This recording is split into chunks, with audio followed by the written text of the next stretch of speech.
国产手机的 AI 对比，我想大家都看腻了，但国内还有两外国巨头可不是。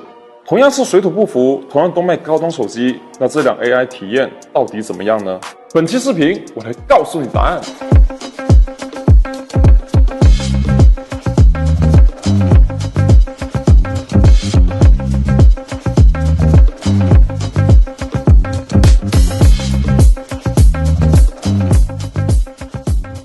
众所周知啊，苹果的 Apple Intelligence 国内的 AI 跳票1年了，但这可难不倒我们，直接斥巨资买来了美版的 iPhone 16E。我花了一点小心思激活了苹果 AI， 就为了给大家搞一场精彩对决。首先，我们来比比大家最常用的后期修图。直接说结论，场景简单的时候啊，两台手机半斤八两。但只要场景一复杂，苹果就露馅了。重复了无数遍，5个人里总会随机出现1两马赛克式的涂抹。难道美版 AI 不太认识中国人吗？而这个时候，三星、一阳稳定发挥，还原度很高，没看到原图的人根本看不出来是修过的。接着，我们换一个街道场景，刚开始双方都很正常，甚至被遮挡的门店都给还原出来了。就在我们进行下一步的时候，苹果 AI 就露馅了，人是去掉了，但周边直接糊成一团，一眼定真。三星这边不但稳定发挥，就连窗户上面的人物倒影都能消除到位，在细节把控上，三星不知道好到哪里去了。最后，我们直接进上本轮的大招，被复杂栏杆遮挡的人物消除。还是先看苹果吧，我们前后测试了很多次，苹果会把整个栏杆都消除掉了，可能是看出了我的不满，再来一次之后只消除了上半身。三星这边虽然有小瑕疵，但是瑕不掩瑜。栏杆的缝隙处理的干净的同时，还没有引起大幅度的形变，这已经是 AI 消除中妥妥的第一梯队水平了。总的测下来啊，如果说三星 AI 消除已经干到90分，那苹果就是及格线都碰不到，碰到复杂场景啊，压根就没法用。怪不得测试服都睡了大半年了。Only Apple can do。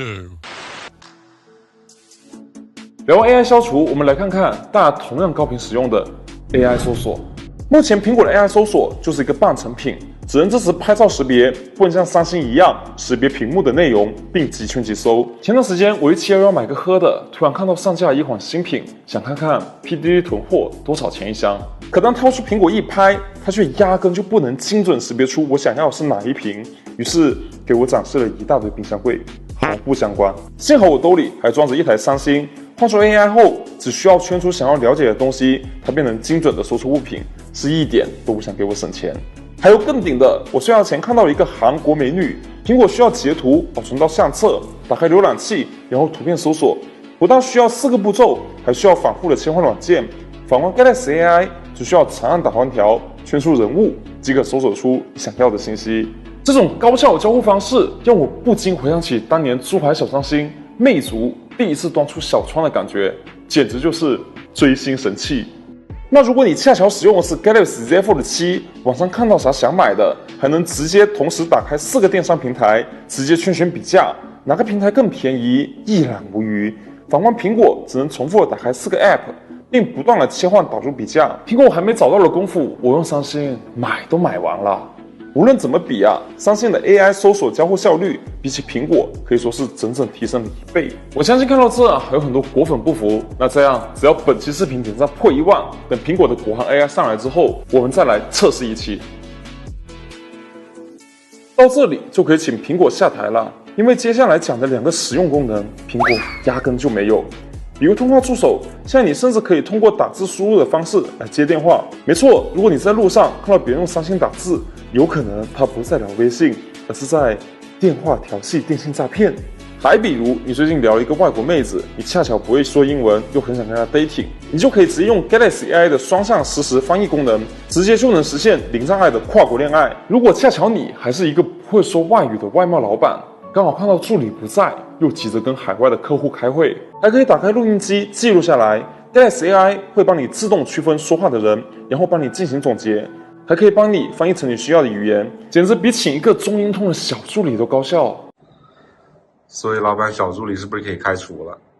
啊？想必大家都看出来了，同样是国际大厂，现阶段的苹果 AI 压根就没有跟三星 AI 倚仗的能力。三星有的，苹果没有，两个都有的，三星的体验又大幅领先，更别说苹果的广告 AI 还遥遥无期了。不过我倒不觉得意外。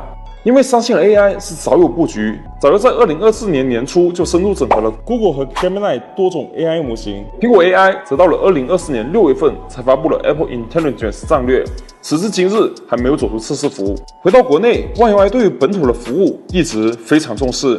现在的 Galaxy AI 则是直接合作了国内的各大知名大模型，比如2024年初就牵手百度，2025年又和豆包等大模型相继深度合作。相比之下，苹果国内的 AI 先是找到了百度，后面因为数字洁癖分手了，接着和千问好不容易有了结果，又被国内的政策卡死，一波三折，进度缓慢。可以说，一个已经是神功练成，一个是还没开始，想没有差距都难。